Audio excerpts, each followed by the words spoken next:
देख ही रहे हैं कि अपने पिताजी को बिरसा मुंडा से भी गुरुजी से मैंने उस दिन बिरसा मुंडा से बड़ा फोटो लगा दिए थे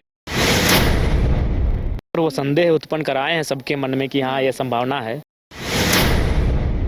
कुछ चीजें अफवाह है लेकिन पूरी तरह अफवाह नहीं कर सकते हैं, क्योंकि देखिए अभी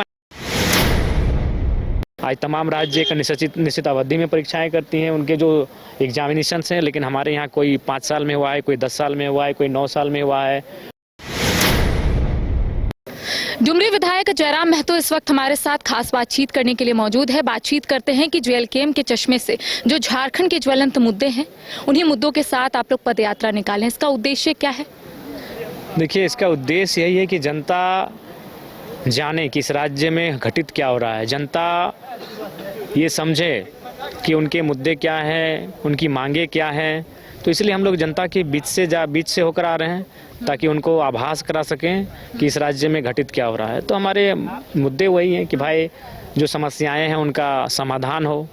राज्य के लाखों छात्र, उनको स्कॉलरशिप नहीं मिल पाया है, विगत कई वर्षों से नहीं मिल पाया है, जिसको लेकर वह अपने भविष्य को लेकर भयभीत हैं, आशंकित हैं। तो मेरे हिसाब से न्याय मिलना चाहिए, छात्रों को स्कॉलरशिप मिलना चाहिए। इसी उद्देश्य के साथ हमारी ये पदयात्रा है। 25 वर्षों से झारखंड राज्य ने सटीक स्थानीय नीति का निर्धारण नहीं किया है। स्थानीय नीति का परिभाषित होना आवश्यक है। तो हमने उस मांग के साथ हम लोग ये पदयात्रा लेकर आए हैं। और तमाम प्रतियोगिता की जो परीक्षाएं हैं वो निश्चित अवधि में हो।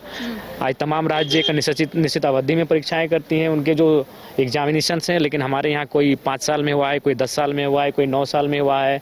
नियमित बहालियाँ नहीं की ली जाती हैं, जिससे क्या होता है कि छात्रों का उम्र समय सीमा पार हो जाता है और माने जीवन भर उनको एक टीस और मलाल रह जाता है कि जिस परीक्षा में बैठने के लिए हमने जीवन भर मेहनत किया, पढ़ाई किया, वो परीक्षा कभी मेरे जीवन में हुआ ही नहीं। अच्छा, नियोजन नीति हो, 1932 खतियान पर स्थानीय नीति हो, आपने इससे पहले भी मुद्दा उठाया था, क्या लगता है रुकावट कहाँ है? देखिए, रुकावट कहीं ना कहीं राज्य और केंद्र के बीच एक टकराहट का माहौल है। राज्य और केंद्र का समन्वय ठीक नहीं है। तो इसलिए मुझे लगता है कि माननीय मुख्यमंत्री को राज्य और केंद्र का समन्वय बेहतर स्थापित करने के लिए इस दिशा में प्रयास करने की आवश्यकता है। क्योंकि आप छात्र नेता से राजनेता बने हैं और ऐसे में पीजीटी के भी अभ्यर्थी जो है पिछले कई दिनों से धरना प्रदर्शन कर रहे हैं। एक बार भी आप क्या गए उन लोगों से मुलाकात करने या कुछ सोचे हैं मुलाकात करने की?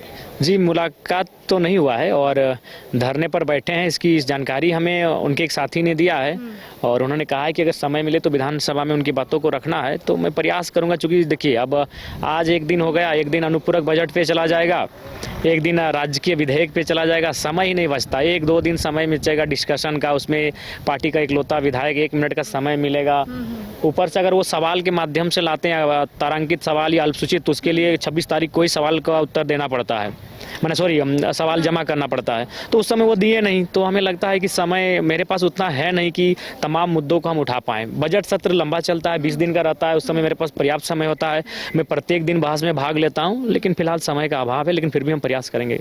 लेकिन आपके मुद्दे क्या है इस बार? क्षेत्र की समस्या उठाएंगे, क्योंकि आपने कहा इकलौते विधायक है, 1 मिनट का ही आपको वक्त मिलता है, तो इसमें क्या सोचे हैं? तो उसमें एक ध्यान आकर्षण होता है जिसमें हम 5 मिनट 10 मिनट तक बहस कर सकते हैं। गैर सरकारी संकल्प होता है, उसमें भी 10 मिनट तक का बहस होगा। गैर सरकारी संकल्प में मेरा है कि जो झारखंड में अनुमानित 3 लाख के आसपास जो पद रिक्त हैं उनकी भरपाई एक समय अवधि में किया जाए। दूसरा, जो 75% निजी कंपनियों में आरक्षण की बात कही गई थी, जो कोर्ट में अड़चन डाल दिया गया है, कोर्ट में रुकावट डाल दिया गया है, उस पर सरकार एक समिति का निर्माण करे और तो केस को हम लोग कैसे जीत पाएं उस दिशा में कार्य करें, ये मेरी मांग होगी। अच्छा, राजनीतिक गलियारों में फेरबदल को लेकर खूब चर्चाएं हो रही है, एक समीकरण भी बैठाने की कोशिश की जा रही है और ये कहा जा रहा है जेएमएम प्लस बीजेपी।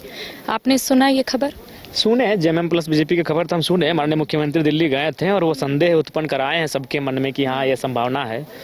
और उसका कारण यही है कि केंद्र और राज्य का समन्वय नहीं होने से केंद्र का राशि नहीं मिल पा रहा है, केंद्र को राज्य का सपोर्ट नहीं, राज्य को केंद्र का सपोर्ट नहीं मिल पा रहा है। तो शायद उस सपोर्ट को पाने के लिए, और फिर बहुत सारे हैं, सरना धर्म कोड है, गुरुजी को भारत रत्न दिलाना है, तो हमें लगता है उन सारी चीज़ों को हो जाए, इसलिए माननीय मुख्यमंत्री उनके साथ शायद ये सोच कर गए होंगे।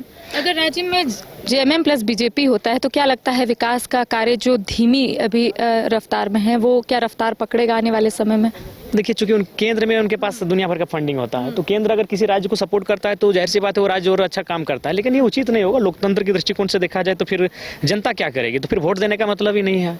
हमने आपको वोट इसलिए दिया कि भाई हम उसको पसंद नहीं करते, इसलिए हमने आपको वोट की दिया, और फिर अब जीतने के बाद उसी के साथ चले गए तो फिर जनता के साथ ये धोखा होगा। तो इसलिए अगर ऐसा परिस्थिति आता है तो वहाँ इस्तीफा होकर जाना चाहिए। अगर ऐसी परिस्थिति उत्पन्न होती है तो जयराम महतो कहाँ जाएंगे? हम लोग तो भाई बैठे हैं, विपक्ष में बैठे हैं, जनता की आवाज लेकर बैठे हैं, वहीं रहेंगे। अभी 56 सीटें हैं, उस समय अगर वो उनके साथ जाते तो उनका 58 सीट हो जाएगा। तो आपने नहीं सोचा है क्या ऐसा कुछ? नहीं, देखिए, हमने कुछ ऐसा नहीं सोचा है। हमने तो वही सोचा है कि ये 5 साल हमें जनता के मुद्दों के साथ खड़े रहना है, प्रयास करना है, अपना अटेम्प्ट देना है ताकि उनका काम हो सके, उनकी समस्याओं का समाधान हो सके। ये मेरा प्रयास है। अच्छा, ये कांग्रेस और जेएमएम की तरफ से कहा जा रहा है ये सिर्फ अफवाह है, चूंकि आप अलग पार्टी से, जेएलकेएम से, आपको क्या लगता है ये अफवाह ही है? क्योंकि जब जब मुख्यमंत्री हेमंत सोरेन दिल्ली जाते हैं तो राजनीतिक गलियारों में खूब चर्चा होती है कि अब कुछ फेरबदल होगा। नहीं, अफवाह, आप कुछ चीज़ें अफवाह है, लेकिन पूरी तरह अफवाह नहीं कर सकते हैं, क्योंकि देखिए अभी माननीय मुख्यमंत्री पर ईडी का प्रेशर आएगा, उन पर लगातार समन पे समन आएंगे, वो काफ़ी प्रेशराइज होंगे। तो पिछली बार जो घटना मैंने हुआ था, इस बार भी होने की संभावना होगी। फिर उसके बाद माननीय मुख्यमंत्री को भी तो इच्छा है कि भाई गुरुजी को भारत रत्न मिल जाए। देख ही रहे हैं कि अपने पिताजी को बिरसा मुंडा से भी, गुरुजी से, मैंने उस दिन बिरसा मुंडा से बड़ा फोटो लगा दिए थे दिसम गुरु का। देखिए, दिसम गुरु का हम सम्मान करते हैं, सदैव करेंगे, क्योंकि मेरे गाँव से उनका ताल्लुक रहा है, पीर टाड़ तोप चाची से बहुत ताल्लुक रहा है। लेकिन अभी तो मुख्यमंत्री हो तो उनसे बिरसा मुंडा से भी ज़्यादा चर्चा चेक कराना चाहते हैं गुरुजी का, तो उस हिसाब से वो चाहेंगे कि भारत रत्न मिल जाए। तो उसके लिए तो भाई बीजेपी के पास ही इनको जाना ही पड़ेगा। तो देखिए, इस वक्त हमारे साथ डुमरी विधायक जयराम महतो मौजूद थे। रोजगार के साथ साथ सरकार की हेल्थ को भी लेकर हमने इनसे चर्चा की। इन्होंने क्या कुछ कहा आपने सुना। सहयोगी नूतन के साथ करिश्मा सिन्हा, न्यूज़ 22 को राज्य। घर रहने का मकान भर नहीं, ये खुशियों की तिजोरी है। दरवाजे पर दस्तक देता पड़ोस, खिड़कियों से उमड़ आता आसमां, तारों में उलझी ऐसी ना जाने कितनी दास्तां। कहती हैं चले डायमंड सिटी, एक सफर हम सफर के साथ अपने घर तक। Diamond city, life long bonding, 500 से ज्यादा खुशहाल डायमंड परिवार। जल्दी करें, सिर्फ 200 फ्लैट बाकी। आज ही बुक करें अपना आशियाना।